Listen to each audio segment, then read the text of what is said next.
సంవత్సరాల తరబడి ఎన్ని మందులు వాడినా మీ మోకాల నొప్పులు తగ్గట్లేదా? ప్రాణ పెయిన్ క్లినిక్ లో అత్యాధునిక చికిత్స. సో ముఖ్యమంత్రిగా నారా చంద్రబాబు నాయుడు గారు బాధ్యతలు తీసుకున్న తర్వాత మంత్రులందరూ ఒక్కొక్కరు కలిసి వస్తున్నారు. మనతో పాటు కడప జిల్లాకు సంబంధించినటువంటి ఉమ్మడి కడప జిల్లాకు సంబంధించినటువంటి రామ్ ప్రసాద్ రెడ్డి గారు. సార్ ఎలా ఫీల్ అవుతున్నారు? ఫస్ట్ టైం మినిస్టర్ అయ్యారు. అలాగే కడప జిల్లాకి సంబంధించి కూడా జగన్మోహన్ రెడ్డి గారి సొంత జిల్లా నుంచి పార్టీని ఇంకా పూర్తి స్థాయిలో ఇంతకంటే ఇంకా బలోపేతం చేయడానికి ఏమేమి చేయబోతున్నారు? మీ ముందున్న ప్రణాళిక ఏంటి? చాలా సంతోషంగా ఉందండి. ఈరోజు చంద్రబాబు నాయుడు గారు ముందు చెప్పిన పరంగా 5 హామీలకు సంతకం చేయడం జరిగింది. 5 సంవత్సరాల తర్వాత ఆయన ఛాలెంజ్ చేసిన విధంగానే ఫస్ట్ టైం అసెంబ్లీకి అలాగే ఈరోజు సెక్రటేరియట్కి వచ్చారు.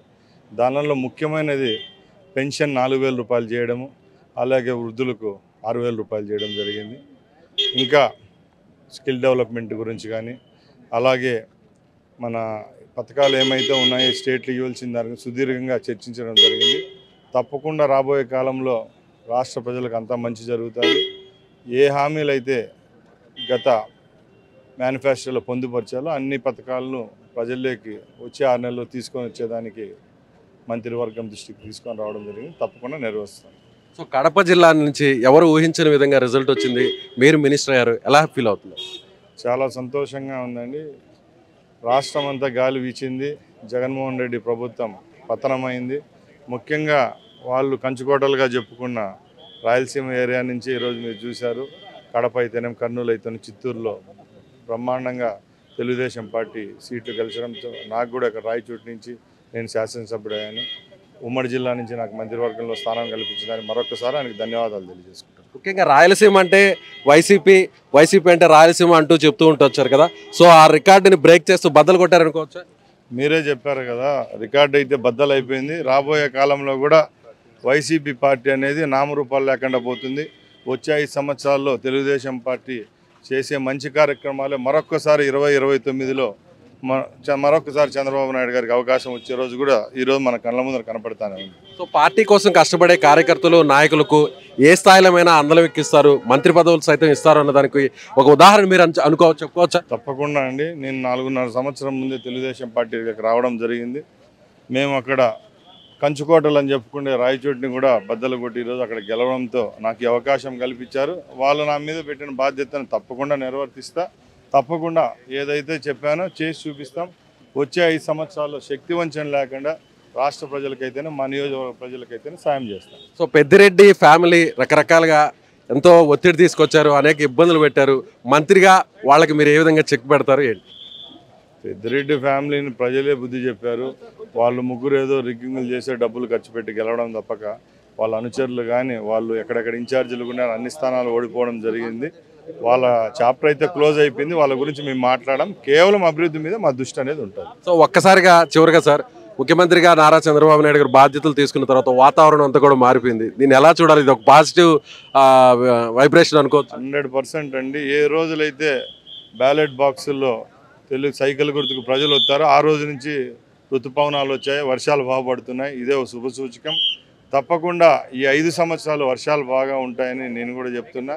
తప్పకుండా ప్రజలకైతే మేలు చేసే ప్రభుత్వం ఏదైనా ఉందంటే తెలుగుదేశం అని మరొకసారి నిరూపించు. వైసీపీ వాళ్ళు అంటున్నారు దాడులు కొనసాగిస్తున్నారు, వెంటబడి దాడులు చేస్తున్నారు, మళ్ళీ తిరిగి ఫ్యాక్షన్ రాజకీయాలను తెర మీద తీసుకొస్తున్నారు, విమర్శిస్తున్నారు. వాళ్ళకి మీ సమాధానం? ఇది చాలా తప్పండి. మరొక్కసారి జగన్మోహన్ రెడ్డి పప్పులో కాలేస్తున్నారు. మరి ఇంతగా నీచంగా మాట్లాడుకోకూడదు. ఎందుకంటే గవర్నమెంట్ వచ్చే 4-5 రోజులైంది. ముఖ్యమంత్రి ప్రమాణం చేసిందే నిన్న. పోలీస్ వ్యవస్థలన్నీ వాళ్ళు వేసుకున్న ఆఫీసర్లే వాళ్ళ చేతుల్లో ఉన్నారు. మరొకసారి ఈ 5 సంవత్సరాలు ఈ సింపతిని కంటిన్యూ చేసేదానికి ప్రయత్నిస్తున్నారు. అది ఎటువంటి పరిస్థితుల్లో ప్రజలు నమ్మే స్థితులు లేరు. ప్రజలైతే ఇది ఒప్పుకోవడం లేదు. ఎందుకంటే ఏదన్నా ఒక ఎగ్జామ్కి అనేదానికి ఒక టైం పీరియడ్ అనేటు హనీమూన్ పీరియడ్ అన్నా ఉండాలి. మేము ఇంతవరకు మంత్రివర్గమే ఈసారి మీటింగే పెట్టుకోలేదు. అలాగే మా ముఖ్యమంత్రి గారు నిన్న ప్రమాణం చేసినారు. ఇలాంటి చెప్పడం కూడా చాలా హాస్యాస్పదం. సో ఇప్పటికే వైసీపీ నాయకులతోనూ, ఓడిపోయిన ఎమ్మెల్యేలతోనూ, అభ్యర్థులతోనూ వరుసపెట్టి జగన్మోహన్ రెడ్డి గారు సమావేశాలు, సమీక్షలు నిర్వహిస్తున్నారు. దాని మీద మీరేమంటారు?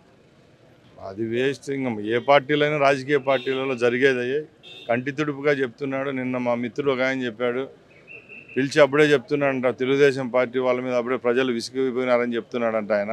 ఎక్కడ మా ప్రభుత్వం ఏదైనా ఇంప్లిమెంట్ చేసింటే విసిగిపోయి ఉంటారు. ఇలాంటివన్నీ చెప్పి వాళ్ళ కార్యకర్తలకు మైనోర్ ధైర్యం నింపే పరిస్థితి ఉన్నాడు తప్పక ఏ విధమైన కార్యక్రమాలు తెలుగుదేశం పార్టీ వాళ్ళు చేయలేదు. ఎందుకంటే ప్రభుత్వం ఏర్పాటు అవ్వడమే గంటల్లో ఉంది. అలాంటి దాన్ని ఇలాంటి తప్పుడుగా చెప్పడం చాలా తప్పు. సో కడప జిల్లాకు సంబంధించిన కార్యకర్తలకు నాయకులకు ఒక మంత్రిగా మీరు ఏ విధంగా భరోసా ఇస్తారు, మీరు ఏ విధంగా అండగా ఉంటారు, పార్టీని వచ్చే ఎన్నికల్లో పూర్తి స్థాయిలో విజయం వైపు తీసుకెళ్లే విధంగా మీరు ఏ విధంగా ముందుకెళ్తారు? 100% తెలుగుదేశం పార్టీ కార్యకర్తలకైతేనేం నాయకులకైతేనేం రాయలసీమలో అయితేనేం కడపలో అయితేనేం చిత్తూరు కర్నూలు జిల్లాలో న్యాయం జరుగుతుంది. ఎందుకంటే ఎప్పుడూ లేని విధంగా మ్యాండేట్ ఇచ్చారు తెలుగుదేశం పార్టీకి.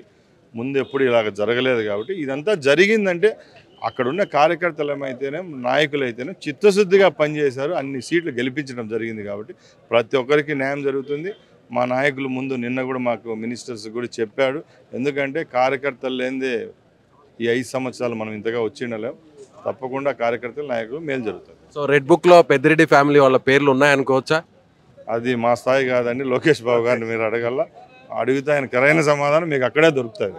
రైట్ అండి. ఇది మంత్రిగా ఎన్నికైనటువంటి రాంప్రసాద్ రెడ్డి గారు చెప్తున్నట్టుగా ఖచ్చితంగా కడప జిల్లాలో పూర్తి స్థాయిలో పార్టీని బలోపేతం చేసి వచ్చే ఎన్నికల్లో మొత్తం స్థానాలన్నీ కూడా గెలిచే విధంగా చేస్తాం. అలాగే పెద్దిరెడ్డి ఫ్యామిలీని కూడా ఇకపై వాళ్ళ అక్రమాలు సాగనివ్వకుండా కూడా తాము అడ్డుకట్ట వేస్తామని చెప్తున్నారు. పార్టీలో కష్టపడి పనిచేసే వారికి ఒక గుర్తింపు ఉంటుంది అనే దానికి నేను ఒక ఉదాహరణ అంటూ కూడా మంత్రిగా రాయచోటి నుంచి గెలిచినటువంటి ఎమ్మెల్యేగా గెలిచినటువంటి రాంప్రసాద్ రెడ్డి గారు చెప్తున్నారు. కెమెరామెన్ లక్ష్మణ్తో విజయ్, సుమన్ టీవీ, అమరావతి నుంచి.